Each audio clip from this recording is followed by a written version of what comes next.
সিপাহীজলা জেলার চরিলাম বাজার সংলগ্ন পণ্ডিত দীনদয়াল উপাধ্যায় মাঠে শুরু হলো ঐতিহ্যবাহী বাৎসরিক চৈত্র মেলা। মেলা মানে মেলবন্ধন, আনন্দে সকলে সমবেত হওয়া।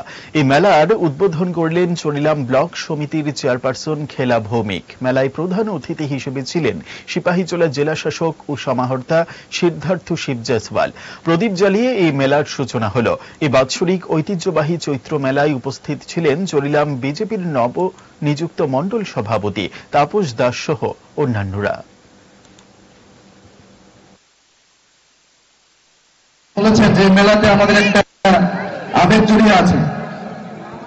আমিও চরিলামের মাটি থেকে বড় হয়েছি। ছোটবেলা আমি যখন ছিলাম, এই 5-6 বছর যতটুকু মনে আসে আমার, তখন মেলা মানে একটা বাঁশি, 2 টাকার একটা বা 1 টাকার একটা বাঁশি, একটা আংটি, ঠিক আছে, এগুলির জন্য আমরা মেলে আইতাম। তারপরে মনে হতো যে একটা আমার মনে হচ্ছে বাবা থাকতো তো মার সঙ্গে আসতাম মেলাতে, তো আসলেই একটা ট্রাক গাড়ি কিনতাম।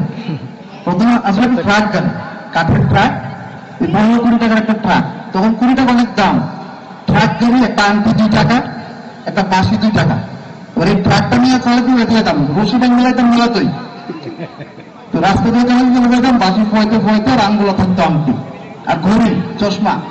তো এইগুলি আসলে ওই সময় একটা মানে ওইগুলি মনে পড়ে, আবেগ একটা স্মৃতি জড়িয়ে রয়েছে। অঙ্ক ও বিজ্ঞান নিয়ে ভয় আর দেরি নয়। নির্ভরযোগ্যতার আরেক নাম পিয়ারলেস একাডেমি। আপনার বাচ্চার উজ্জ্বল ভবিষ্যৎ গড়ে তুলতে এখনই জয়েন করুন এই একাডেমিতে। অভিজ্ঞ শিক্ষক মণ্ডলী দ্বারা অঙ্ক বিজ্ঞান যত্ন সহকারে পড়ানো হয়। এখানে ক্লাস 5ম থেকে 8ম অবধি অঙ্ক বিজ্ঞান এবং 9ম-10ম শ্রেণীর অঙ্ক, ফিজিক্স, কেমিস্ট্রি, বায়োলজি পড়ানো হয়। সিবিএসসি, টিবিএসসি, আইসিএসসি সমস্ত বোর্ডের ছাত্রছাত্রী পড়ানো হয়। ইংলিশ মিডিয়াম, বেঙ্গলি মিডিয়ামের জন্য আলাদা সুব্যবস্থা আছে। আর দেরি নয়, শীঘ্রই জয়েন করে বাচ্চার উজ্জ্বল ভবিষ্যৎ গড়ে তুলুন। প্রতি বছর এই একাডেমি থেকে সুনামের সঙ্গে ছাত্রছাত্রীরা অঙ্ক বিজ্ঞান বিষয়ে 90% বেশি মার্কস নিয়ে পাশ করছে। এইখানে দুর্বল ছাত্রছাত্রীদের আলাদা ক্লাসের সুব্যবস্থা আছে। অলিম্পিয়াড পরীক্ষার প্রশিক্ষণের সুব্যবস্থাও রয়েছে। আমাদের ঠিকানা Indranagar ITI road, near Radheshyam bakery, এবং দ্বিতীয় ঠিকানা রামনগর 6 আবশ্যক স্টোরের পাশে। এখনই স্ক্রিনে দেওয়া নম্বরে যোগাযোগ করুন।